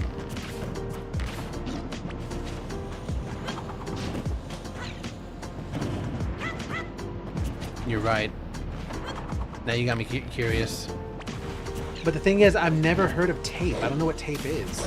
Then don't do it. Do what you were doing. Because in the actual test, I'm not going to be here to confuse you. A social media company wants to protect its web application from common web exploits such as SQL injection and cross-site scripting, which the following services can be used to address this case. WAF. Wait, no. I think it's actually guard duty. WAF is for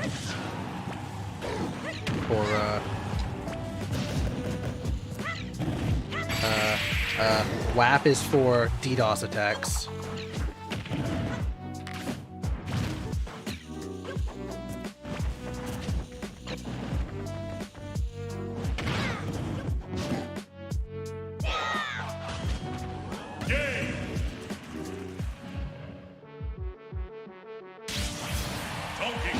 Actually, I don't know this one.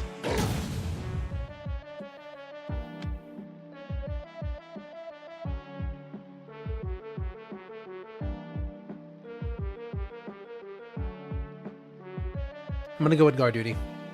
Answer. Alexander says now he makes his rent within a week because he got promoted, so he can spoil it. Hey, that's awesome. Really happy for you. Yeah, dude, what you gonna do first? That's a good feeling. Yeah, what's the first thing you're gonna spoil yourself with? Which service gives a personalized view of the status of the AWS services that are part of your cloud architecture so that you can quickly assess the impact on your business when AWS services are experiencing issues? That is Service Health Dashboard.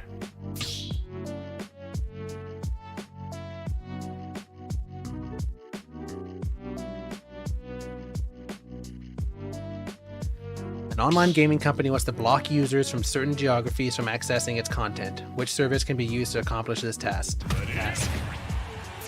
Not Shield, not CloudWatch. I think Firewall. I have no idea what Protect is. We never covered Protect in our course. So if the answer is this, I'm gonna be pissed. What you cover? Which AWS service helps with global application availability and performance using the AWS Global Network?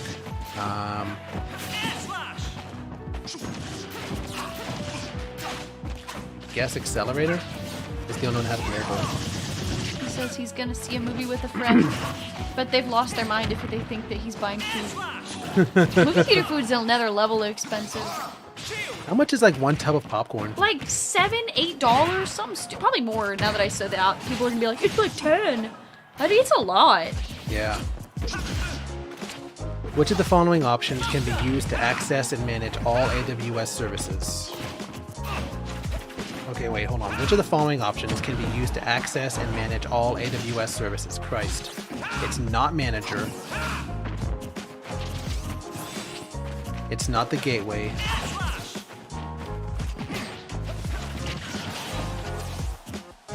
I think it's these three. Send it. Which AWS EC2 pricing model is the most cost-effective and flexible with no requirement for a long-term resource commitment or upfront payment, but still guarantees that instance would not be interrupted? I don't think it's on demand. No requirement for a long-term resource commitment or upfront payment. I think it's a spot instance.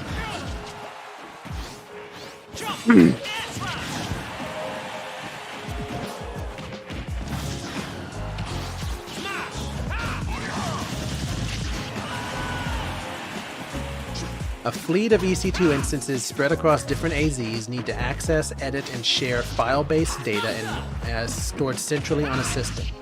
That'd be EFS. A company wants a fully managed, flexible... pardon me. A company wants a fully managed, flexible, and scalable file storage system with low latency access for its Windows-based applications. Which service is the right choice for the company? Fully managed, flexible, and scalable file storage system. Windows-based applications.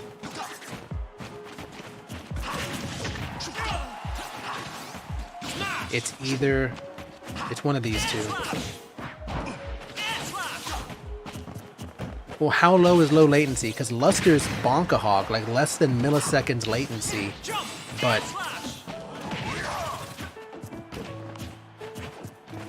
Let me go with that one. Which of the following are examples of horizontal scalability, aka elasticity? Horizontal, okay. Modify. I'm not sure about this one. No, this is vertical. Modify a database instance to higher. Jesus.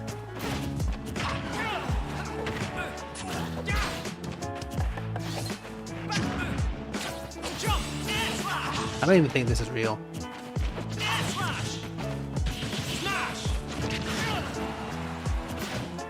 Pretty sure this is scalability. Higher CPU and RAM. I'm pretty sure. think it's those two.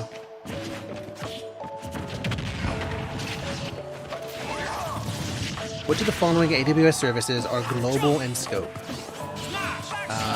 IAM is. And EC2 is not.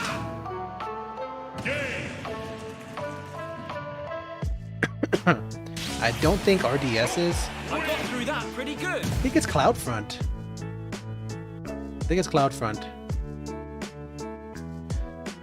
Oh my god, guys.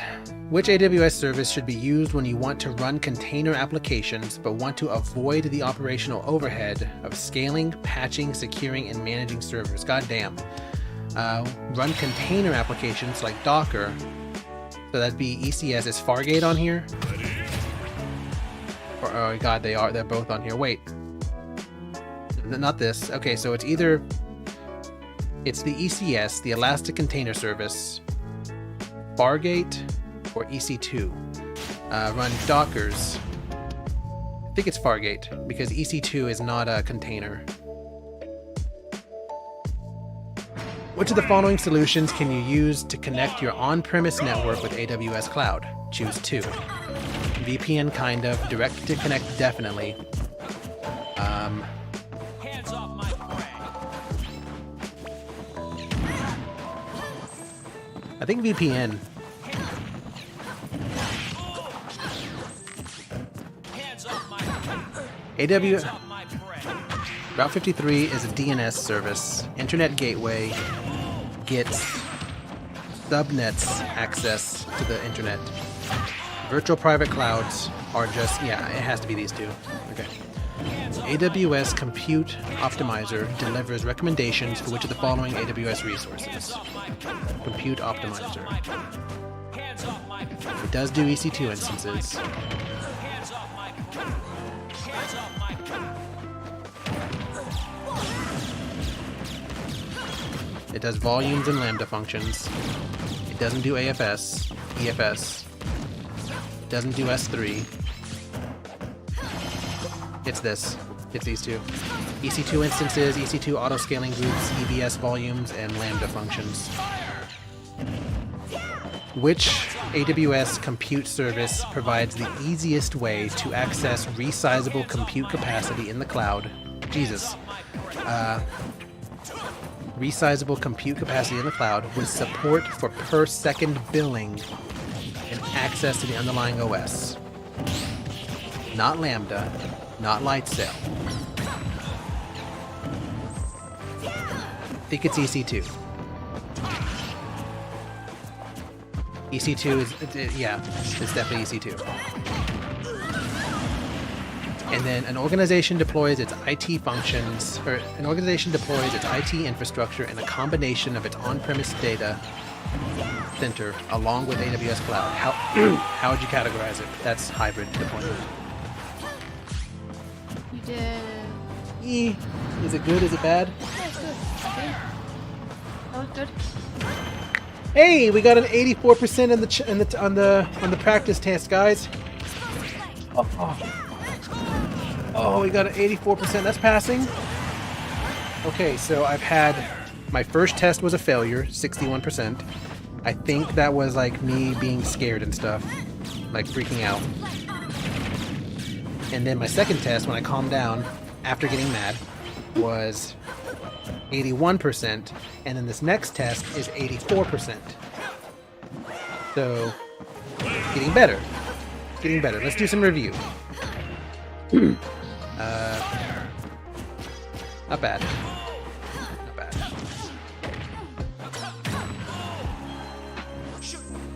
Okay, so which AWS service can be used to provision resources to run big data workloads?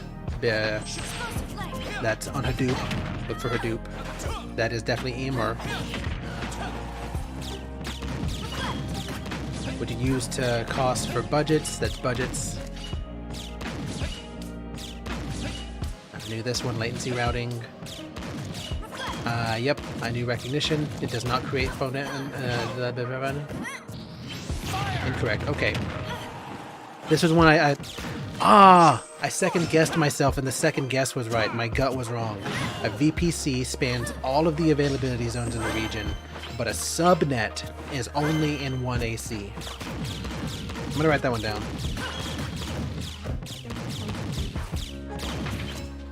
Are you doing another test or not? I don't want to. What do you think? It's a good idea. I'm probably going. Don't leave me. I don't want to be here just to do this. I need your support. I don't understand any of it. Play Smash. I do not want to play Smash. Why not? I just don't. Guys, convince her. No, because you're reading out loud and that's what you need to do. But I can't play Smash and interact with chat because that's going to distract you. Actually, well, the thing is, you just don't want to play Smash, right? Like I don't, but it would distract you. I was gonna say I need practice not reading it out loud because if I get in trouble for reading tomorrow, they're not gonna let me take the test.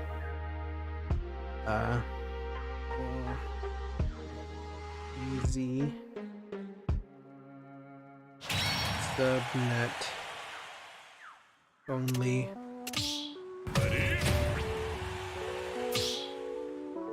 Spans one zone.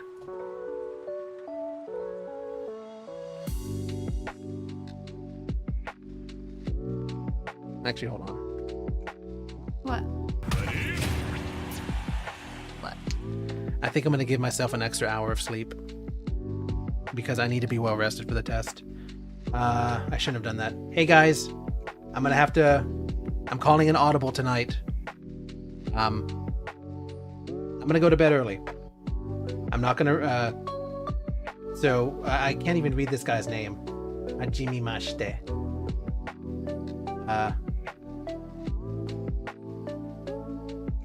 After this next game, Hyrule Smash, I'm gonna close the arena.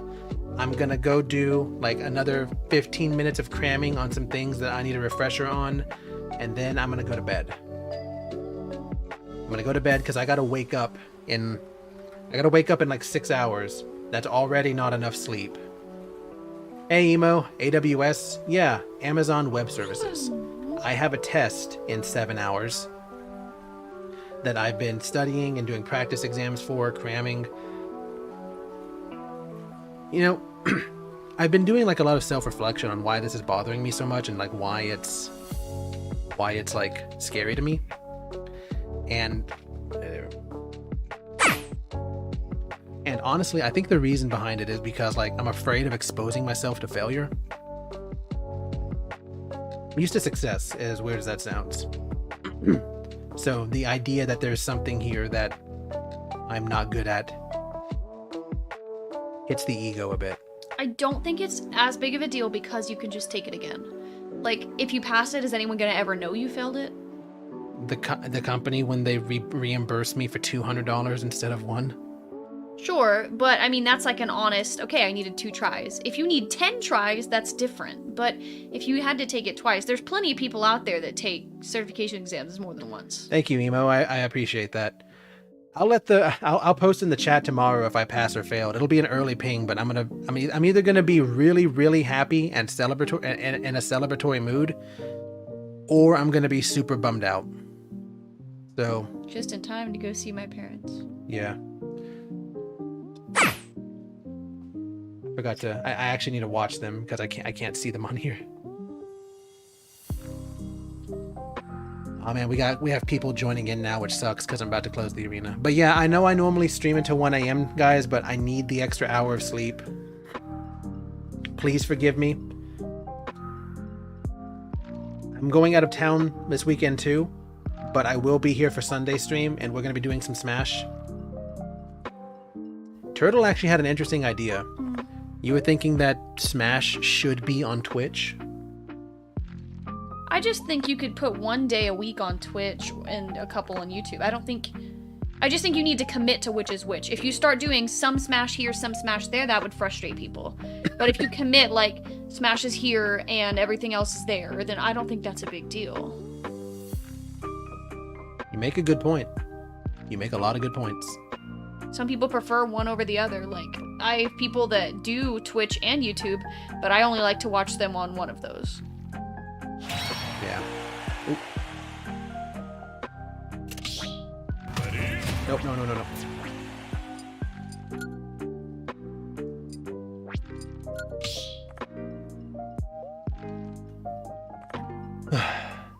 Okay. Maybe Sunday will be on Twitch. We'll see what happens. We'll see how I feel. Hey, it's just got so much more interactions with the chat on Twitch. I know. Okay, guys. Wish me luck. Say a prayer. Send your energy my way. Whatever it is you want to do. I got my test. I'm gonna go. I'm gonna go to bed. Night, everybody. Bye.